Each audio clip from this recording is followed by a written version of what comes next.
eu des appels de vente, tout s'est bien passé tout le long, mais à la fin, le prospect te sort une objection et t'as aucune idée de quoi répondre. Du coup, tu essaies de construire quelque chose sur le tas et le prospect te dit qu'il va te tenir au courant. Résultat, il revient jamais vers toi et tu perds la vente. Ça sonne familier? Le problème, c'est pas que ton produit n'est pas bon ou même juste que tu sais pas vendre, c'est juste que t'as pas la bonne méthode. Et c'est justement ce que je vais te montrer dans cette vidéo. Comment gérer les objections avec une méthode prouvée. Et cette méthode-là s'appelle la méthode des 7 C. Et du coup, cette méthode des 7 C est une méthode en 7 étapes pour pouvoir répondre à une objection correctement et pouvoir avancer vers l'avant. Donc la première étape de la méthode des 7 C, c'est comprendre. Dans cette étape-là, le but c'est vraiment de comprendre ce que le prospect va nous dire et surtout de le faire se sentir entendu. On va toujours commencer par répondre à une objection par mais je comprends totalement. Franchement, j'aurais peut-être fait la même chose. Le but c'est de le faire se sentir entendu. On n'a pas juste répondu à son objection parce qu'on a envie de rusher vers la vente. Le but c'est vraiment de le faire sentir entendu et dire je comprends totalement et franchement, je suis dans votre camp. Donc ça c'est la première étape de la méthode des 7 C. Maintenant, la deuxième étape, ça va être complimenter. Donc là, le but dans cette deuxième étape, ça va être de faire en sorte de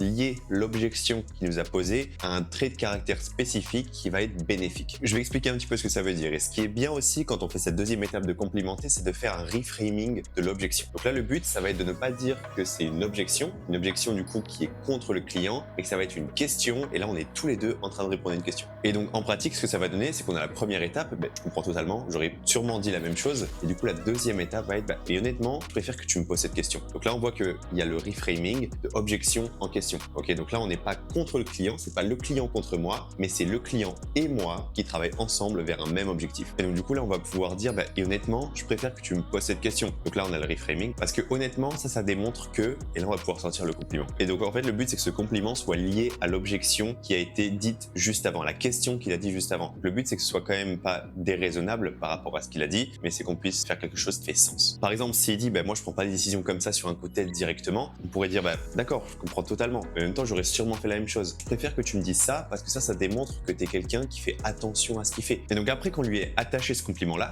donc là, ça s'appelle le labeling. En anglais, ça veut dire qu'on va étiqueter un trait caractéristique à la personne. Là, il dit, vu que tu m'as dit ça, tu es tel genre de personne. Et donc là, le but, c'est après qu'on utilise ça. Donc là, on va passer directement à la troisième étape, donc le troisième C qui est comparer. Donc là, le but, c'est de lui démontrer que parce qu'il a sorti cette objection, qu'il a du coup tel trait de caractère, que c'est exactement pour ça qu'il va réussir. Donc là, ce qu'on pourrait dire, c'est par exemple, et tu veux savoir un truc, ça c'est l'un des traits caractéristiques de nos meilleurs clients. Parce que du coup, ça démontre que blablabla. Et donc là, vous trouvez du coup une raison pour pouvoir justifier ce fait-là. Donc ce qui fait que pour l'instant, on a, d'accord, je comprends totalement, honnêtement, j'aurais fait la même chose. Deuxièmement, complimenter. Et ça, justement, je préfère que vous me posiez cette question-là, parce que du coup, ça démontre que vous êtes tel genre de personne. Ok, donc on va attacher un trait caractéristique à la personne. Ensuite, on va utiliser ce trait caractéristique qu'on vient juste de lui attacher pour le comparer à nos meilleurs clients et lui dire que c'est exactement pour ça qu'il va encore mieux réussir. Donc là, du coup, tu veux savoir un truc, c'est justement l'un des traits caractéristiques de nos meilleurs clients et c'est exactement pour ça que tu vas réussir. Et donc, une fois qu'on a fait ça, on va pouvoir passer au quatrième C qui est du coup en 2 étapes, creuser ou challenger. Donc là, du coup, pourquoi il y a 2 parties? Parce que là, ça va vraiment dépendre du profil psychologique qu'on a en face. Ça va vraiment dépendre de la personne à qui on parle. Donc, dans un premier temps, on peut essayer de creuser. D'accord? Si c'est une personne où on a l'impression que c'est plus une excuse qu'une vraie question, on va pouvoir essayer de creuser. Voilà, donc par exemple, on a Jordan Belfort qui a beaucoup utilisé cette phrase, c'est que les objections, surtout les premières objections qu'on a, sont souvent des écrans de fumée pour de l'incertitude. Et donc, il y a beaucoup des objections que tu vas recevoir qui vont être juste des écrans de fumée, qui vont cacher la réelle objection. Et c'est pour ça qu'on doit essayer de creuser pour trouver le réel problème, la racine du problème. Donc là, après avoir comparé la personne à nos meilleurs clients et lui avoir dit que c'est exactement pour ça qu'il va pouvoir avoir les meilleurs résultats, on va ensuite essayer de creuser l'objection. Mais du coup, est-ce que je posais une question? Et là, on va essayer de creuser pour voir réellement la racine du problème. Donc ensuite, la deuxième solution, c'est challenger. Donc là, par exemple, pour des profils orgueilleux qui veulent être les meilleurs, et donc là, on va les challenger à penser autrement,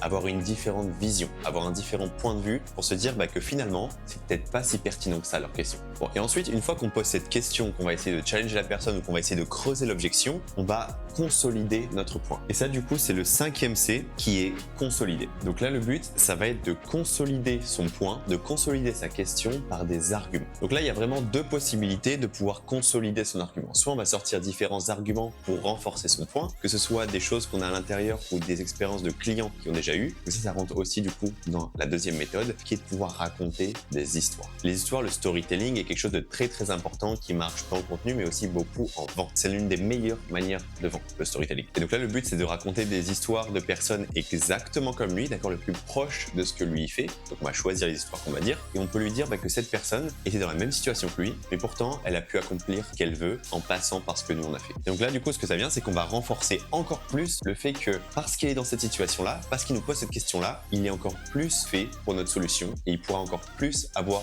de bons résultats. Bon, du coup, 5e trait, on va ensuite passer au 6e trait qui est contrôler. Là, du coup, contrôler, c'est juste vérifier que tout est bon, qu'il a bien compris. Donc là, on va pouvoir dire quelque chose, du coup, est-ce que tout est clair? Est-ce que tu as bien compris ce que je voulais te dire? Donc là, le but de ça, en fait, c'est de contrôler et de renforcer ce qu'on vient de dire. Donc là, on lui fait dire qu'il a bien compris ce qu'on lui dit, du coup, qu'il a bien compris que son objection, au tout début, était du coup invalide. Et donc là, ensuite, une fois qu'on a fait ça et du coup qu'il a bien compris, on a réussi du coup à gérer l'objection de la bonne manière. La 7e et dernière étape, ça reste de closer. Et donc là, closer, ça va tout simplement être de lui redemander s'il est prêt à partir maintenant. Du coup, ce qu'on va pouvoir dire, c'est du coup, voilà, vu que tout est clair, vu que tu as bien compris ce que je voulais te dire, est-ce que maintenant tu te sens plus à l'aise de pouvoir commencer maintenant? Et donc là, du coup, point très important, c'est que si la personne dit oui, on close, la vente est terminée. Si la personne dit non et qu'elle sort une autre objection, on repart en haut. D'accord, je comprends totalement. Et on refait la méthode des 7C. Donc en fait, cette méthode-là, c'est vraiment une boucle infinie jusqu'à temps qu'on close la vente. On va faire vraiment une boucle à chaque fois et on va repasser par les 7 étapes. Ok, on va comprendre, complimenter, comparer, creuser ou challenger, consolider, contrôler, closer et on va faire ça jusqu'à temps qu'on gagne la vente. Okay, mais quoi qu'il en soit, c'est un processus qui va pouvoir permettre d'abattre chaque objection de tes prospects tant que derrière, tu as les bons arguments. Alors je sais, il y a 7 étapes, ça fait beaucoup à retenir. Mais le but, c'est vraiment que tu aies tout le processus parce que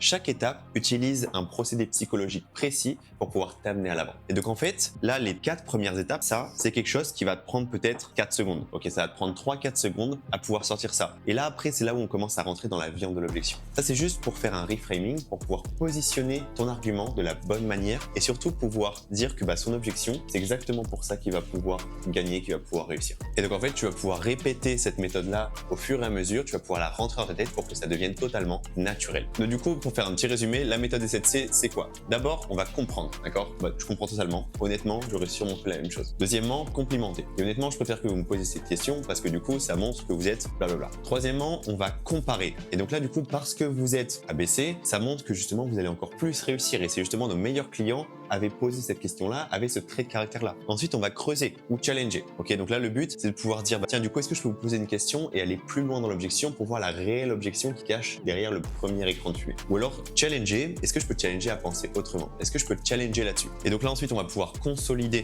notre argument, donc pouvoir renforcer son point, soit en racontant des histoires, soit en sortant des arguments précis. Ensuite, on va pouvoir contrôler que tout est bon, ok, tout est clair, est-ce qu'on peut avancer? Et ensuite, on va pouvoir closer, là, pouvoir dire, du coup, est-ce que maintenant tu sens plus à l'aise de pouvoir partir là-dessus? Et donc, encore une fois, si jamais le prospect te dit oui, tu closes et tu fais de l'argent. Si jamais il te dit non, tu repars en haut de la boucle. Donc là, tu cherches l'objection et ensuite tu repars en haut de la boucle. D'accord, je comprends totalement et blablabla et tu recommences. Et tant que tu as les non, tu vas repasser par cette boucle-là. Ok, c'est une boucle infinie tant que tu n'as pas le oui. La seule sortie possible est le oui. En tout cas, j'espère que cette méthode-là pourra t'aider à closer plus de ventes, avoir plus de clients et à accomplir tes objectifs de liberté. Le but de ces vidéos est d'aider un maximum de personnes. Alors franchement, tu m'aiderais énormément à atteindre cet objectif si jamais tu pouvais lâcher un petit like et t'abonner. Et si jamais tu connais quelqu'un que cette vidéo pourrait aider pour pouvoir répondre aux objections correctement, partage-lui. Donc encore une fois, je te remercie et je te dis à très bientôt.